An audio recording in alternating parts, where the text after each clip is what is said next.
SRT education में आप लोगों का स्वागत है। आज हम फिर से क्लास लेकर आए हैं। साइंस ऑब्जेक्टिव सेट 2 के प्रैक्टिस सेट लेकर आए हैं, जो आपको वीवीआई क्वेश्चन होंगे 10 2022 के लिए। वेरी इंपॉर्टेंट क्वेश्चन दिए जाएंगे।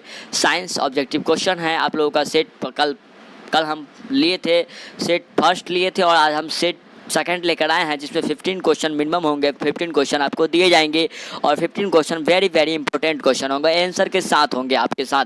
और इस आंसर भी आपको आप पिक्चर पे दिखाई देंगे। इस वीडियो के माध्यम से पिक्चर पे देख सकते हैं आप लोग। सेट का एनालिसिस और आंसर भी देख सकते हैं आप लोग। चलिए हम अन्य बातों पर ना ध्यान देते हुए हम क्वेश्चन को डायरेक्ट बढ़ते हैं। पहला क्वेश्चन हमारा कहता है, सल्फर परमाणु की 72 कक्षा में इलेक्ट्रॉन की संख्या कितनी होती है? तो सल्फर जो होती है, सल्फर 16 होते हैं। 72 कक्षा में कितने इलेक्ट्रॉन होते हैं? तो 6 होते हैं। क्या कि मतलब 16 होते हैं और 10 का मतलब ऑर्बिट बनाते हैं, तो 6 इलेक्ट्रॉन क्या होते हैं? बाहर होते हैं। तो सल्फर 16 होते हैं, इसमें 6 इलेक्ट्रॉन जो होते हैं बाहरी कक्षा में, मतलब 72 कक्षा में होते हैं। एक क्वेश्चन था आंसर। दूसरा क्वेश्चन हमारा कहता है, ग्लूकोज के एक अणु में ऑक्सीजन के कितने परमाणु होते हैं? तो देखा जाए तो ग्लूकोज क्या होता है? C12H22O11 होते हैं। C12H22O11 होते हैं। तो क्या होते हैं? तो इसमें आधे होते हैं। ऑक्सीजन जो होते हैं 12 होते हैं, तो उसके आधे होंगे, मतलब क्या 72 का परमाणु संख्या कितनी हो जाएंगे? तो 6 हो जाएंगे। क्या हो जाएंगी? 6 हो जाएंगी। हमारा 72 ऑक्सीजन की परमाणु संख्या हो जाएंगी। चलिए नेक्स्ट क्वेश्चन हमारा कहता है, क्या नई कार्तीय चिन्ह परिपाटी के अनुसार दर्पण के सामने रखे गए बिंब दूरी की लंबाई कितनी होती है? तो ऋणात्मक होती है। तो नया अनुसार से कार्तीय चिन्ह परिपाटी के अनुसार से दर्पण के सामने रखे गए बिंब की दूरी ली जाती है, तो वो ऋणात्मक होती है। नेक्स्ट क्वेश्चन की ओर हम 4 नंबर क्वेश्चन की ओर बढ़ते हैं। आप लोग मतलब शुरू से अंत तक वीडियो को देखिएगा, क्योंकि वेरी इंपॉर्टेंट क्वेश्चन बताए जाएंगे इस वीडियो में 10th क्लास के लिए। 2022 में जो एग्जाम देने वाले हैं बच्चे उनके लिए। चौथा क्वेश्चन है, पित्तरस कहाँ से स्रावित होता है? तो पित्तरस जो होता है यकृत से स्रावित होता है। यकृत जानते हैं जो लीवर को बोला जाता है। नेक्स्ट क्वेश्चन हमारा आता है, निम्नलिखित में से कौन सा मलेरिया परजीवी है? तो मलेरिया परजीवी क्या है? तो प्लाज्मोडियम जो है मलेरिया परजीवी है। मलेरिया परजीवी जो है प्लाज्मोडियम है। नेक्स्ट क्वेश्चन हमारा आ गया, एल्युमिनियम पर मोटी ऑक्सीजन की परत बनने की प्रक्रिया क्या कहलाती है? तो एल्युमिनियम पर जो मोटी परत बन जाती है ऑक्सीजन की, ऑक्साइड की, वो परत कहलाती है हमारा, उसको बोलते हैं एरोडीकरण बोलते हैं, एरोडीकरण बोलते हैं। ठीक है। नेक्स्ट क्वेश्चन की ओर, समान नेत्र के लिए दूरी बिंदु कितनी होते हैं? समान नेत्र के लिए आसपास दृष्टि की न्यूनतम दूरी जो आप लोग जानते हैं, तो लेकिन 25 सेंटीमीटर होता है, लेकिन यहाँ पर बोला समान नेत्र के लिए। तो समान नेत्र के लिए होता है अनंत होता है, जैसे उसको अनडिफाइंड होता है, जिसको हम पता नहीं कर सकता, अनंत होता है, जहाँ तक भी देख सकता है वो समान नेत्र जो होता है। नेक्स्ट क्वेश्चन की ओर बढ़ते हैं हम लोग। 18 नंबर, कौन से गैस वैश्विक उष्मन के लिए उत्तरदायी है? तो कौन सी गैस वैश्विक उष्मन के लिए उत्तरदायी होता है? तो होता है कार्बन डाइऑक्साइड होता है। कार्बन डाइऑक्साइड को बोलते हैं CO2 बोलते हैं।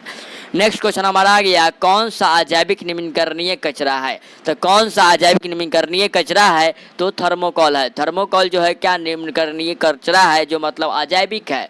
वो जैविक नहीं है, अजैविक है, मतलब शरीर पृथ्वी पर से जाता ही नहीं है जल्दी से। जब तक उसको जलाइएगा तो आप क्या हो जाएगा, मतलब धूल कण में मिलकर आपको प्रदूषित कर देगा, आपको नुकसान पहुंचाएगा, इसलिए थर्मोकोल बोलते हैं उसको। निम्नलिखित में से किस लेंस की फोकस दूरी ऋणात्मक होती है? तब फोकस दूरी उत्तल लेंस की जो होती है ऋणात्मक होती है, अवतल लेंस की धनात्मक होती है। नेक्स्ट क्वेश्चन हमारा आ गया, समांतर क्रम में संयोजित प्रतिरोध की संख्या घटने के उपरांत संयोजित प्रतिरोध का कुल प्रतिरोध क्या हो जाता है? तो बढ़ जाता है। क्या होता है? बढ़ जाता है। समांतर क्रम में संयोजित प्रतिरोध की संख्या घटने के उपरांत संयोजन प्रतिरोध का कुल प्रतिरोध क्या होता है? बढ़ जाता है। नेक्स्ट क्वेश्चन हमारा आ गया, कवक में पोषण की कौन सी विधि पाई जाती है? तो कवक में जो होता है पोषण की मृतजीवी पोषण पाई जाती है, मृतजीवी पोषण। नेक्स्ट क्वेश्चन हमारा आ गया, निम्नलिखित में से कौन सा पद विद्युत परिपथ में विद्युत शक्ति को निरूपित करता है? तो करता है वो क्या? I² R होता है, जिसे L² R बोलते हैं। V बराबर होता है या I² R होता है। नेक्स्ट क्वेश्चन हमारा आ गया, निम्न में से कौन सा अंग संवेदी ग्राही नहीं है? तो संवेदी ग्राही नहीं है तो कौन सा नहीं है? दिमाग नहीं है, लेकिन कान है, आँख है, नाक है, लेकिन दिमाग नहीं है। नेक्स्ट क्वेश्चन, किस दर्पण का उपयोग सामान्य वाहनों तथा का पश्चात दृश्य दर्पणों के रूप में किया जाता है? तो उत्तल दर्पण का उपयोग किया जाता है, दर्पण के रूप में करते हैं तो उत्तल दर्पण करते हैं, और साइड मिरर में करते हैं उत्तल दर्पण में करते हैं कि मतलब दूर की वस्तु को देख सके आप।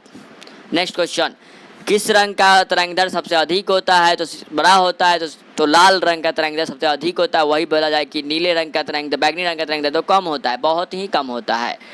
चलिए नेक्स्ट क्वेश्चन, समजात अंगों का उदाहरण क्या है? तो समजात अंग जो होते हैं हमारा हाथ और कुत्ते के अग्रपाद जो होते हैं, हमारा हाथ और कुत्ते के अग्रपाद जो होते हैं, पाद दो होते हैं, वो होते हैं समजात अंगों का उदाहरण है। नेक्स्ट क्वेश्चन हमारा आ गया, निम्न में से उच्चतम ऊर्जा स्रोत कौन सा है? तो देखा जाए तो बायोगैस, बायोमास जो होते हैं वो उच्चतम ऊर्जा स्रोत कहलाते हैं। नेक्स्ट क्वेश्चन आ गया है, कौन सा अंतःस्रावित और बाह्यस्रावित ग्रंथि जैसा कार्य नहीं करता है? तो देखा जाए तो अंडाशय जो होते हैं अंतःस्रावित और बाह्यस्रावित जैसे नहीं करते, लेकिन अग्नाशय, पिट्यूटरी ग्रंथि और वृषण करते हैं। नेक्स्ट क्वेश्चन आ गया, फ्लेमिंग के 72 नियम में बाएं हाथ की तर्जनी संकेत करती है, क्या करती है? तो करती है चुंबकीय क्षेत्र की दिशा को प्रदर्शित करती है। तो फ्लेमिंग के बारे में कल बताए थे, तो फ्लेमिंग के दाहिने हस्त नियम से पता चलता है कि संकेत के रूप में चुंबकीय क्षेत्र की दिशा को बताता है।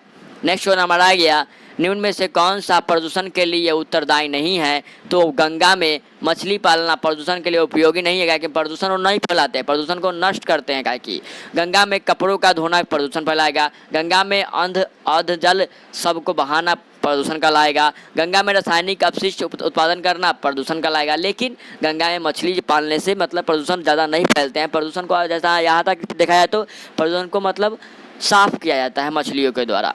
नेक्स्ट क्वेश्चन आ गया, पुष्प का नर जननांग कहलाता है, क्या कहलाता है? तो पुष्प का नर जननांग कहलाते हैं, पुंकेसर कहलाते हैं। नेक्स्ट क्वेश्चन आ गया, किस लेंस का उपयोग कर दीर्घदृष्टि दोष को संशोधित किया जा सकता है? तो हो जाएंगे उत्तल लेंस हो जाएंगे, उत्तल लेंस हो जाएंगे। नेक्स्ट क्वेश्चन आ गया, विरंजक चूर्ण को रासायनिक सूत्र क्या होता है? विरंजक चूर्ण का रासायनिक सूत्र होता है CaOCl2, CaOCl2 होते हैं, ऑप्शन नंबर बी हो जाएंगे। नेक्स्ट क्वेश्चन, कौन सा पदार्थ लाल लिटमस पत्र को नीला कर देता है? तो क्षार जो होता है लाल लिटमस पत्र को नीला कर देता है, वही होता है लाल लिटमस पत्र को नीला कर देता है। नेक्स्ट क्वेश्चन है, कौन सा अभिलक्षण वंशागत नहीं होता है? तो होता है आँख का रंग जो होता है वंशागत नहीं होता है, लेकिन चमड़ी का रंग, शरीर का आकार, बाल की आकृति ये सब वंशागत होती है। नेक्स्ट क्वेश्चन, शुद्ध का जल का पीएच मान कितना होता है? शुद्ध जल का पीएच मान होता है 7 होता है, जो उदासीन होता है। नेक्स्ट क्वेश्चन, कौन सा कार्बन यौगिक सबसे अधिक अभिक्रियाशील है? तो हो जाएंगे हमारा C2H4 हो जाएंगे, C2H4 हो जाएंगे। नेक्स्ट क्वेश्चन, इस वीडियो को पूरा देखिएगा आप लोग। इसमें हम 28 नंबर क्वेश्चन चले पढ़ रहे थे, कौन सा कार्बन यौगिक सबसे अधिक अभिक्रियाशील है? तो देखा जाए यहाँ पर क्या हो जाएगा, तो C2H4 जो होते हैं अधिक क्रियाशील होते हैं, अभिक्रिया जल्दी कर लेते हैं ये किसी भी पदार्थ से मिलके, C2H4। 29 नंबर क्वेश्चन है कि हाइड्रोजन के 2 परमाणुओं के बीच कितने आबंधन बनते हैं? तो देखा है तो हाइड्रोजन के 2 परमाणुओं के बीच जो आबंधन बनते हैं तो बनते हैं एक आबंधन बनते हैं, क्या बोलते हैं? एकल आबंधन बनते हैं। नेक्स्ट क्वेश्चन 30 नंबर क्वेश्चन कहता है कि विद्युत ऊर्जा का व्यापारिक मात्रक क्या होता है? तो विद्युत ऊर्जा का व्यापारिक मात्रक होता है यूनिट होता है, क्या होता है? यूनिट होता है। नेक्स्ट क्वेश्चन हमारा आ गया है 31 नंबर क्वेश्चन, कार्बोहाइड्रेट, प्रोटीन तथा वसा के पूर्ण पाचन का स्थल निम्नलिखित में से कौन सा है? तो देखा है तो छोटी आंत है जिसको हम क्षुद्रांत बोलते हैं। कार्बोहाइड्रेट, प्रोटीन तथा वसा के पूर्ण पाचन का स्थल निम्नलिखित में से कौन सा है? तो देखा है तो छोटा आंत है जिसको हम क्षुद्रांत बोलते हैं। नेक्स्ट क्वेश्चन 32 नंबर क्वेश्चन कहता है, हमारे शरीर में कौन सा हार्मोन कार्बोहाइड्रेट, प्रोटीन तथा वसा के उपाचन का नियंत्रण करता है? तो हो जाएंगे इंसुलिन हो जाएंगे, क्या हो जाएंगे? इंसुलिन हो जाएंगे। जो उपाचन का नियंत्रण करता है वो कहलाते हैं इंसुलिन कहलाते हैं। नेक्स्ट क्वेश्चन 33 नंबर क्वेश्चन कहता है हमारा, किसी विद्युत धारावाही चालक तार द्वारा उत्पन्न चुंबकीय क्षेत्र की दिशा निर्धारित करने के लिए निम्नलिखित में से कौन सहायक है? तो देखिए यहाँ से इनमें सभी होंगे, क्योंकि दक्षिण हस्त अंगुष्ठ नियम भी होते हैं, फ्लेमिंग का वाम हस्त नियम भी होता है, फ्लेमिंग का दक्षिण हस्त नियम भी होता है, इनमें से सभी हो जाएंगे। जो क्या होता है? चुंबकीय क्षेत्र की दिशा बताता है, यानी कि चुंबकीय की धारा को बताता है, क्षेत्र के एरिया को बताता है। 34 नंबर क्वेश्चन कहता है, ग्लूकोज का विखंडन पायरूवेट में होता है, यह प्रक्रम संपन्न होता है, कैसा संपन्न होता है? तो कोशिका द्रव में होता है, कहाँ होता है? कोशिका द्रव जो होते हैं ग्लूकोज का विखंडन पायरुवेट में होता है। यह प्रक्रम संपन्न होता है किसमें? कोशिका द्रव में होता है। नेक्स्ट क्वेश्चन 35 नंबर क्वेश्चन कहता है हमारा, किसी प्रोटीन का निम्नलिखित में से कौन सा गुण किसी चुंबकीय क्षेत्र में मुक्त गति करते समय परिवर्तित नहीं हो सकता है? तो होते हैं संवेग होते हैं। एक वेग होते हैं, दूसरे संवेग होते हैं।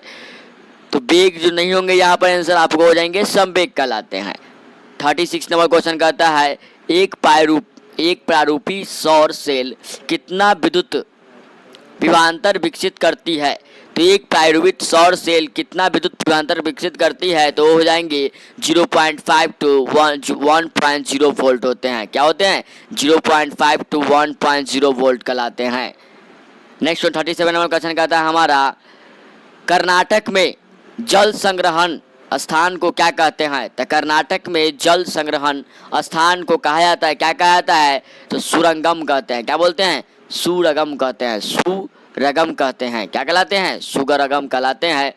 38 नंबर क्वेश्चन कहता है, 1 कूलम विद्युत आवेश कितने इलेक्ट्रॉन में समाय आवेश के तुल्य होता है? तो 1 कूलम विद्युत आवेश कितने इलेक्ट्रॉन में समाय आवेश के तुल्य होता है? तो हो जाएंगे 6.25 इंटू 10⁻18 कूलम के होंगे। क्या कराएंगे? 10⁻18 कूलम के होंगे। यहाँ पर 10⁻ नहीं दिखा हुआ है, लेकिन आपको 10⁻18 कूलम होंगे। तो 1 कूलम आवेश होता है क्या? 6.25 इंटू 10⁻18 कूलम के बराबर होते हैं। नेक्स्ट क्वेश्चन हमारा आ जाएंगे, निम्नलिखित में से कौन सा असंतृप्त हाइड्रोकार्बन है? तो देखा जाए तो एथीन जो है क्या है कि असंतृप्त हाइड्रोकार्बन है। 40 नंबर क्वेश्चन कहता है, एल्कोहल में उबली पत्ती पर आयोडीन विलयन की कुछ बूंद डालने पर पत्ती का रंग हो जाता है। क्या हो जाता है? तो देखा जाए तो नीला हो जाता है। क्या हो जाता है? नीला हो जाता है। नेक्स्ट क्वेश्चन, यदि किसी समबाहु त्रिभुज प्रिज्म में निर्गत कोण और विचलन कोण क्रमशः 40 डिग्री और 30 डिग्री हो तो आपतन कोण क्या हो जाते हैं? तो 50 डिग्री हो जाते हैं। क्या होते हैं? आपतन कोण 50 डिग्री हो जाते हैं। यानी क्या किसी समबाहु त्रिभुज के निर्गत कोण विचलन कोण 40 डिग्री और 30 डिग्री हो जाए तो आपतन कोण हो जाते हैं 50 डिग्री हो जाते हैं। नेक्स्ट क्वेश्चन हमारे देखिए 42 नंबर क्वेश्चन, एक उत्तल लेंस की क्षमता A1 डायोप्टर है तो उस लेंस की फोकस दूरी क्या हो जाएगी? तो हो जाएंगी +100 सेंटीमीटर। क्या हो जाएंगे? +100 सेंटीमीटर हो जाएंगे। नेक्स्ट क्वेश्चन 43 नंबर क्वेश्चन, निम्नलिखित में से कौन सा वायरस संक्रमित रोग होता है? तो निम्नलिखित में से कौन सा वायरस संक्रमित रोग है? तो देखा जाए तो HIV एड्स जो होते हैं यह वायरस संक्रमित रोग हैं। नेक्स्ट क्वेश्चन देखेंगे 44 नंबर क्वेश्चन, पराग नालिका का बीजांड की ओर वृद्धि करना किस प्रकार के अनुवर्तन से संबंधित है? तो पराग नलिका का बीजांड की ओर वृद्धि करना किस प्रकार से अनुवर्तित है? तो देखा जाए तो रसायनानुवर्तन है। क्या है? रसायनानुवर्तन है। रासायनिक प्रक्रिया द्वारा मतलब माने इसका पृथक किया जाता है। 45 नंबर क्वेश्चन कहता है, एंड्रीनल हार्मोन स्रावित होता है। कहाँ स्रावित होता है? तो एंड्रीनल हार्मोन जो होते हैं अधिवृक्क ग्रंथि से होते हैं। क्या होते हैं? अधिवृक्क ग्रंथि जो होते हैं उसी में एंड्रीनल हार्मोन स्रावित होते हैं। नेक्स्ट क्वेश्चन 46 नंबर क्वेश्चन कहता है हमारा, एसिटिक अम्ल का तनु विलयन के बारे में कौन सा अवलोकन सत्य है? तो एसिटिक अम्ल का तनु विलयन के बारे में कौन सा अम्ल सत्य होता है? तो देखिए यहाँ पर यह सिरका सी गंध देता है। तो एसिटिक अम्ल जो होता है वो सिरका की तरह गंध देता है, यानी क्या गंध देता रहता है। सुगंध जो बोलते हैं आप लोग, दुर्गंध जो बोलते हैं वही गंध देता है। 47 नंबर क्वेश्चन देखिएगा, जब लिटमस विलयन न तो अम्लीय होता है और ना ही क्षारीय होता है तब विलयन का रंग कैसा होता है? तो हो जाते हैं बैगनी हो जाते हैं। जब लिटमस का रंग न तो लाल हो, ना अम्लीय होगा, ना क्षारीय होगा तो विलयन का रंग हो जाएगा बैगनी हो जाएगा। नेक्स्ट नंबर क्वेश्चन का देखेंगे हम लोग 48 नंबर, श्वसन के अंतिम उत्पाद क्या है? श्वसन के अंतिम उत्पाद है CO2, H2O और ऊर्जा है। CO2 जानते होंगे आप लोग, कार्बन डाइऑक्साइड, H2O जल होते हैं और ऊर्जा जानते हैं कि शक्ति होती है, पावर। नेक्स्ट क्वेश्चन देखेंगे हम लोग 40 क्या बोलते हैं 9 नंबर क्वेश्चन, निम्नलिखित प्रकाश के रंगों में किस रंग का अपवर्तनांक अधिकतम होता है? तो आप लोग को बताए थे कि मतलब माने कि लाल रंग का तरंगधर ज़्यादा होता है लेकिन मतलब बैगनी का कम होता है, लेकिन अपूर्णांक पूछ ले तो बैगनी का ज़्यादा होता है और लाल का कम होता है, इसलिए आपका आंसर हो जाएगा बैगनी रंग का। नेक्स्ट नंबर क्वेश्चन देखेंगे आप लोग, और 15 नंबर क्वेश्चन होंगे लास्ट, इस वीडियो के लास्ट क्वेश्चन होंगे। निम्नलिखित में से कौन सा अधातु है? तो कार्बन क्या है? एक अधातु है, लेकिन सोडियम, एल्यूमिनियम, कैल्शियम ये सब क्या है? सोडियम होते हैं Na होते हैं, एल्यूमिनियम क्या होते हैं Al होते हैं, कैल्शियम क्या होते हैं Ca होते हैं। सोडियम के 11 होते हैं, एल्यूमिनियम 12 होते हैं और कैल्शियम क्या होते हैं 13 होते हैं। लेकिन ये सब क्या है? धातु है यानी मेटल है। और लेकिन कार्बन क्या होता है 6 होते हैं, तो ये क्या कहलाते हैं? अधातु कहलाते हैं कि नॉन मेटल कहलाते हैं। तो इस वीडियो में आपका इतना तक हम पढ़ाएंगे और इतना ही तक आप लोग जानिएगा। इसका पहला वीडियो डला चुका है और सेकंड वीडियो डलाया गया है। Science objective test set number 2 है आपका, और इस मतलब माने क्या प्रैक्टिस ऐसा ही चलता रहेगा। रोज़ प्रतिदिन आपको एक वीडियो डाले जाएंगे, इससे साइंस से डाले जाएंगे। उसके बाद मतलब साइंस खत्म हो गए तो सोशल साइंस से डाले जाएंगे। लगातार मतलब माने 4 महीने जो बचे हैं आप लोगों को रोज़ प्रतिदिन 50 क्वेश्चन आप लोगों को दिए जाएंगे वीडियो के माध्यम से। तो आप लोग अच्छे से वीडियो देखिएगा और अच्छे से गहन से पढ़ाई कीजिए। 10th क्लास का एक क्वेश्चन है, वेरी वेरी इंपॉर्टेंट क्वेश्चन है। 2022 में जो बच्चे एग्जाम देने वाले हैं उनके लिए वेरी वेरी इंपॉर्टेंट क्वेश्चन है। तो आज के लिए वीडियो में इतना ही बताया गया है। तो आप लोगों को पूरा अगर वीडियो अच्छा लगा हो तो आप चैनल को सब्सक्राइब कर दे, लाइक कर दे और शेयर भी कर दीजिएगा, और कमेंट करके ज़रूर बताइएगा कि वीडियो आपको कैसा लगा हो। तो बस आज की वीडियो में इतना ही, और पढ़िएगा, मन लगा के पढ़िएगा कि मतलब एग्ज़ाम जो होते हैं और बहुत ही कठिन होते जा रहे हैं। आपको 100 क्वेश्चन दिए जाएंगे ऑब्जेक्टिव के, जिसमें से 50 नंबर के मतलब माने बनाने रहेंगे। तो ऑब्जेक्टिव मतलब जानते हैं कि सब्जेक्टिव नहीं पढ़िएगा तब तक ऑब्जेक्टिव का कोई वैल्यू नहीं है। इससे सब्जेक्टिव गहना देने से और ऑब्जेक्टिव मारते रहे, ऑब्जेक्टिव हम बताएंगे रोज़ प्रतिदिन। तो आज की वीडियो में इतना ही, थैंक यू।